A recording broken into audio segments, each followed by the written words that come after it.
जय श्री राम। आज मैं आपको हनुमान चालीसा के बारे में कुछ ऐसे रहस्य और ऐसे तथ्य बताने जा रहा हूँ जो आप जानते तो हैं, परंतु उसे बहुत ही हल्के में लेते हैं। हनुमान चालीसा हम हिंदुओं की, सनातनियों की एक महत्वपूर्ण पुस्तक है, जिसे पुस्तक इसलिए कहा गया क्योंकि इसे अभी पुस्तक के रूप में लिखा गया है, परंतु यह चालीसा है। देखिए, ये इस प्रकार से है, इस प्रकार चालीसा आती है।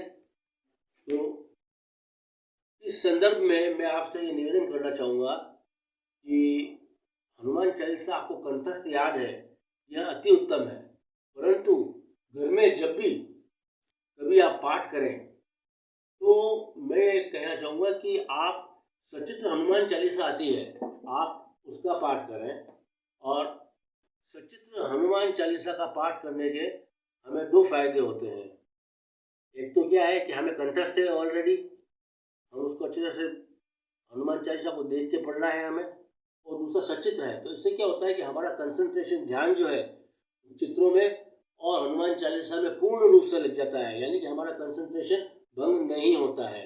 अक्सर कोशिश यह करनी चाहिए कि हनुमान चालीसा का पाठ प्रातः जब हम शाम को जब भी स्नान करते हैं, हम जैसे प्रातः स्नान करने के पश्चात बजरंग बली के सामने बैठकर इसका पाठ, किताब को बजरंग बली की जो ये हनुमान चालीसा इसको देखकर करना चाहिए। दूसरा, शाम को यदि आप करते हैं तो हाथ मुंह धो के अच्छी तरह शुद्ध होकर फिर इसका पाठ करना चाहिए। ऐसा नहीं कि आप हर कई जगह खड़े होकर आप मजाक में या किसी भी तरीके से हनुमान चालीसा की चौपाइयाँ को आप दोहरा रहे हैं।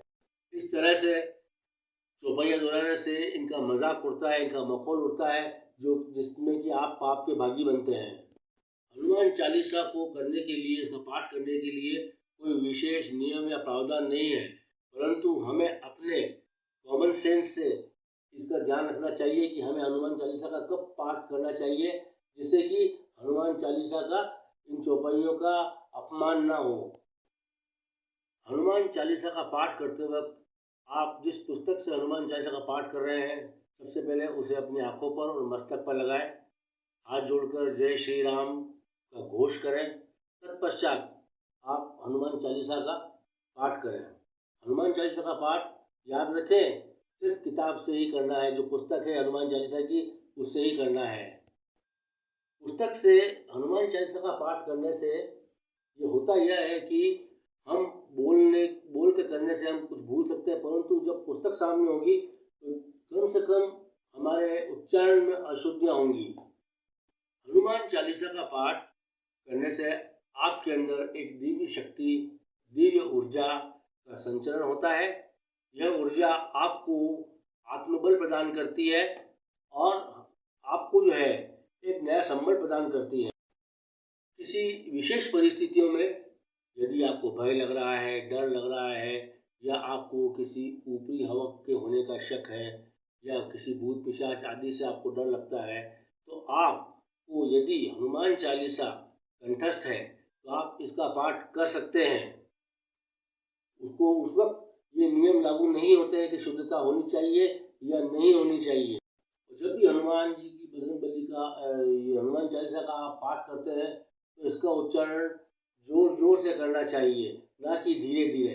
हनुमान चालीसा का उच्चारण जोर जोर से करने का तात्पर्य यह है कि जब जब हनुमान जी के नाम का स्मरण इसमें आता है, राम के नाम का स्मरण इसमें आता है, वह आसपास की जो नकारात्मक शक्तियाँ हैं वह यह सब उस स्थान से दूर भाग जाती है। इसी प्रकार की जानकारी जो है मैं आपको नेक्स्ट एपिसोड जो उसका बन रहा है वो मैं दूंगा। आशा में लगता है मुझे आप शायद मेरी इस बात से सहमत होंगे। अगर यदि आप मेरी इस बात से सहमत हैं तो कृपया आप लाइक, शेयर और सब्सक्राइब ज़रूर करें।